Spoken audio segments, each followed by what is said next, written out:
Hi guys, welcome back to Axis and Allies, the Garrison. This is Detroit coming to you from the bunker here in Rochelle Park, New Jersey, once again with another episode of the YouTube Wars. All right guys, so it's finally Japan's turn, round three. Question is, what is G.I. Joe going to do? G.I. Joe is under a lot of pressure in the Pacific. It definitely has to engage a lot of forces that are arrayed against him. The question is, what is he going to do? Is he going to go and address all of them at the same time? Is he going to attack the Philippines, Yunnan, the Russians up in northern Asia? What is he going to do? Is he going to bring the U.S. Into the war early, or is he just going to wait for the U.S. to enter in round four? These are questions that are going to be answered shortly, guys. We'll be back. Okay, this is the current situation on the ground in Asia and the Pacific for the Japanese. The Japanese have a few choices to make. They can attack the Chinese Anglo forces that are in Yunnan, China. Okay, but the Japanese also have to contend with a powerful, Russian army up in the north. Okay, very large Russian army. Okay, also there are the American forces in the Philippines. The Americans are slowly building up their defenses. And of course, you have to consider also the possibility of what the Australians may do, the Anzacs. The Anzacs are a force to be reckoned with because they can definitely be a thorn on Japan's side. And of course, we have the U.S. Fleet up at Pearl Harbor. It's a considerable force and something that G.I. Joe has to deal with and contend with. Okay, before we go into the combat movements, guys, let's see what Japan, under the command of Generalissimo G.I. Joe, purchased. Okay, so Japan rolled 4 for its technology. According to the Sire Bloodbath rules, okay, round 3. Okay, in round 3, if you're developing your tech, you roll for how many NPCs you have to pay. Normally you pay 4, but in the round 3, the third stage sequence here, you actually get to roll. So G.I. Joe rolled a 4. He has to pay the bank 4 IPCs. Okay, so that means he has enough IPCs in his treasury to buy 8 or recruit 8 infantry, 1 armored unit, and he will be carrying over for the next round a total of 4 IPCs that will be left in the Japanese treasury for the war effort in turn 4.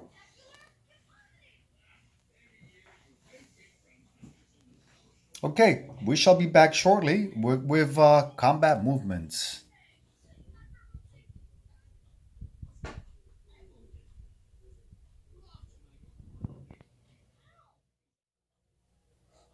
All right, let's go ahead and review the order of battle for the day. Okay, so from Season 36, where G.I. Joe and the Japanese Imperial Navy, they have actually a carrier with 1 tactical fighter and 1 tactical bomber and a fighter.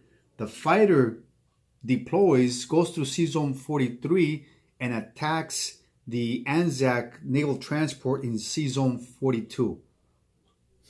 Okay, with a movement of, I didn't mark it. Let's put 2 die, two movement markers in its gas gauge. So that's how many movements that fighter has.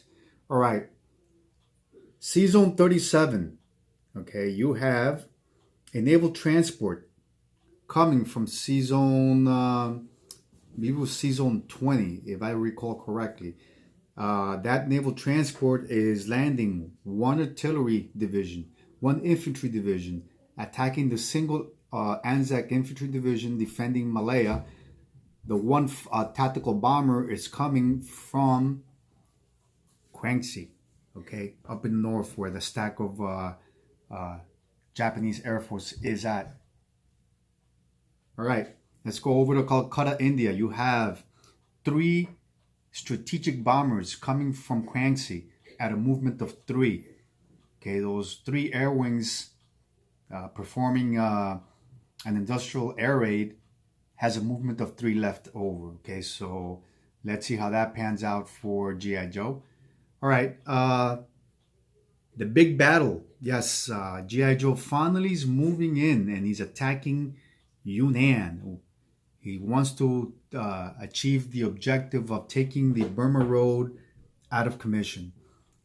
If the Burma Road is taken out of commission, that means then that the Chinese cannot be resupplied. They can no longer buy artillery, get tanks, or any hardware that they badly need.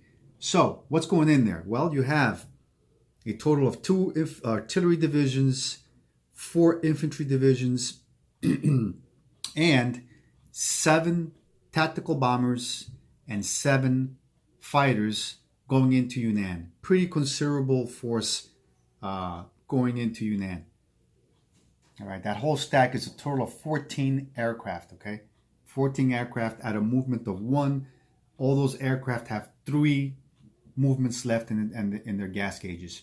Okay, let's go up north into Kweichow. In Kweichow, you have 1 infantry division, 1 artillery division attacking the single provincial Chinese infantry division, defending along with 1 fighter also coming from Kwanzi. Okay, in support. That fighter will have a movement of 2 left in its gas gauge. Further up north, in Hopi, you have a single Japanese infantry division just moving in there. Actually, my mistake. That is not a battle, folks. That infantry was already there previously. All right, up in the north, you have 1 infantry division, 1 armored division attacking the single Mongolian/Russian light armored division defending.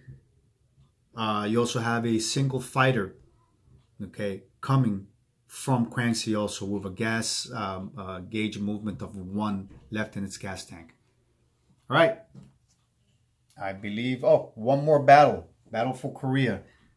You have 2 infantry coming from Japan, along with an amphibious supported landing of where a battleship and a cruiser performed their naval bombardments of Korea. Okay, so it's Japan's intent to retake Korea. Okay, the interesting thing with this order of battle is that the United States is still out of the war, folks. Yes, the U.S. is out of the war. G.I. Joe is not attacking the U.S. in the Philippines.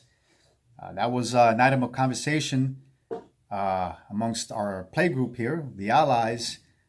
Some of us were arguing that the Philippines will be the next target. Some of us disagreed, and we were arguing that G.I. Joe would focus most of his assets and deploy them in China. And some of us were proven correct. Okay, guys, we shall come back shortly where we review the order of combat and we'll come back with the results of battle. We'll be back shortly. Okay, we're back, folks. Okay, so let's review the order of battle and see what happened. Okay, so obviously in C-Zone 42, the naval transport did not have defense capabilities, and obviously no transports have defense capabilities, so the Anzac transport went down to the bottom of the sea. All right, in Malaya, okay, the Japanese were successful in taking over the Malayan territory that was defended by 1 Anzac infantry division. Okay, something interesting happened in Calcutta, India. The AAAs engaged the 3 incoming strategic bombers that were attacking, of which 1 was brought down. Yes, the AAA engaged in the industrial complex, bringing down 1 bomber. So the Japanese sustained 1 casualty in this battle. Fortunately for the British, though, they did sustain 12 points, additional points of damage to that factory. That factory already had 5 pre-existing points of damage, so now that factory has 17. Wow, 17 points of damage. At least the British can walk away with the satisfaction of knowing that they brought down 1 Japanese bomber from that factory. All right, oh my God, what am I going to do with the Chinese? The Chinese just can't fight. In this game, from round 1 through round 2 through round 3 now, the Chinese have been unable to inflict any sort of damage, any serious damage on the Japanese. So the Japanese went in there massively. Cannot be questioned that the firepower that the Japanese came in with would guarantee them the destruction of the Yunnan forces, which were composed of British and Chinese infantry divisions. However, the surprise here is that the Allied armies in Yunnan did not even hurt the Japanese. The Japanese only sustained 2 infantry losses here. It's a big letdown for China. It's a setback, I would say, for the Allies, since we were hoping that the Chinese and British defending Yunnan would be able to inflict and at least take out a few Japanese aircraft that were attacking. But unfortunately, that did not happen. I don't know, folks. What can I say? The Chinese are just not in this fight, this game. All right, Kwichao up in the north. All right, the defending Chinese infantry taken out. No cash. I need to apologize. Unfortunately, I accidentally deleted one of the videos where I was reviewing the order of battle and what actually were the results. So I was getting into the detail as what had happened in Kwichao, where the Japanese had been successful in taking out the single defending Chinese infantry division, when I lost that clip. So up in the north, the infantry division defending Chahar, the Chinese, was also wiped out, but not before taking out one attacking Japanese infantry division. Also, one correction that I needed to make, I had commented earlier during the combat movements that it was an army unit that was coming here from Manchuria, and that is not correct. It was actually a mechanized infantry division going in there. So that's a correction. The Japanese did win that battle. Okay. Now the battle in Korea, okay, successful as well. The Chinese, or correction, the Mongolian / Russian light armored unit did defend it successfully. I mean, not successfully. It did get to take out. No, correction. There was no defense there. The bombardment took out the single defending Mongolian / Russian light armored unit defending Korea. All right, so let's start review or recap the non-combat movements. I'll try to remember as many as I possibly can. Unfortunately, with Japan, there's so many of them that I can't possibly recall all of them, but I'm going to make an attempt. All right, so the naval transport off the coast of 42 that was sunk by the fighter, the Japanese air wing here, landed on the carrier that was brought over from Sea Zone 36. So yes, the carrier in Sea Zone 36 came over to 37, providing a landing spot for that fighter.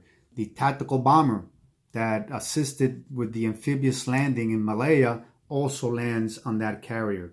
The destroyer, okay, that was also in Sea Zone 36 escorts that carrier. Okay, so now you have in Sea Zone 37 a Japanese task force of a transport, a fully loaded carrier, and one destroyer.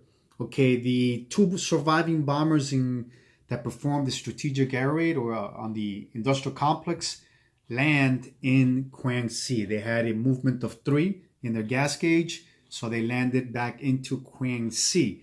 Also, 2 tactical bombers and 2 fighters that attacked Yunnan, okay, returned to Kwangsi. Okay, so they you have an air force there. What is it? Yes, an air wing of 2 bombers. Actually, yes, 2 bombers, 2 fighters, and 2 tacticals.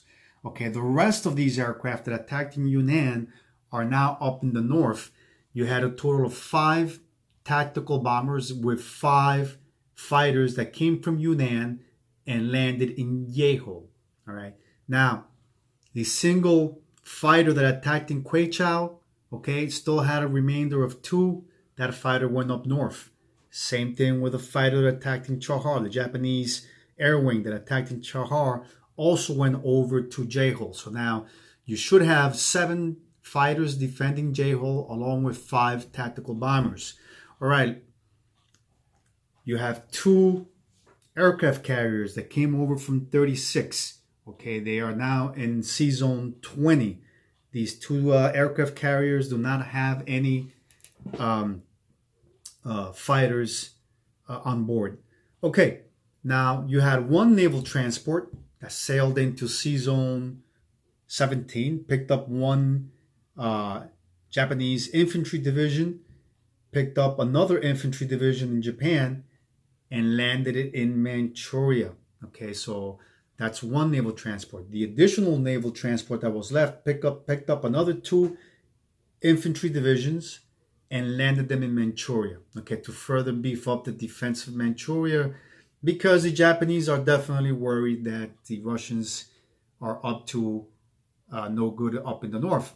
All right, so now the fact that the Japanese were able to knock out the Chinese in Yunnan frees up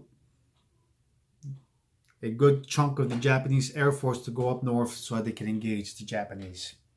Correction, the Russians. All right, guys, I think that's it for my non-combat movements. All right, so let's go into the placement of new units. All right, so the Japanese have 2 and 1 armored division going into Kiangsu. Okay, this light industrial complex is finally producing hardware. All right, and the remaining 6 infantry divisions, newly recruited from the Japanese citizenry, all right, and peasantry, are now placed in Japan proper. Okay, so, all right. Okay, so the Japanese, let's recall, are carrying over 4 IPCs from this round into the next. The Japanese had a starting income of 38 IPCs. All right, and that's 38. So let's do some math here. 38 plus 3 is 41. Yunnan is 42. 42. Kweichow is 43. Shahar is 4. Okay. And let's not forget Korea. All right, that's that. So that's 47 IPCs that Japan should be collecting, if I'm not mistaken. And if I am, you guys are free to correct me, because I always seem to make minor mistakes, guys. All right, so this is the new ground situation in Asia. Guys, I definitely have to say, man, very disappointed with my Chinese. They just are not fighting. They're not hurting the Japanese whatsoever. It definitely has been a black eye for the Allies. We were hoping that the Chinese would be able to inflict some damage on the Japanese, at least as Air Force is concerned. By the way, I may have to point out, G.I. Joe, that in Kiangsu, there's an additional infantry division that you do not have on your game map. So please make a notation on that there is an additional Chinese infantry division defending Kiangsu along with the one in Shenzi. All right, guys, I'm going to call it a day for the Japanese movements. Now it's my turn. The USA goes next. The USA, remember, is still out of the war. Question: what is Detroit going to do next? The USA definitely has a very strong naval force off the coast of Hawaii at Pearl Harbor in Sea Zone 26. But is that good enough? Because the U.S. has to deal with the infamous Japanese kamikazes and that mighty Japanese Air Force. All right, guys. Thanks for watching. And don't forget to, as always, hunker down and play. Enjoy.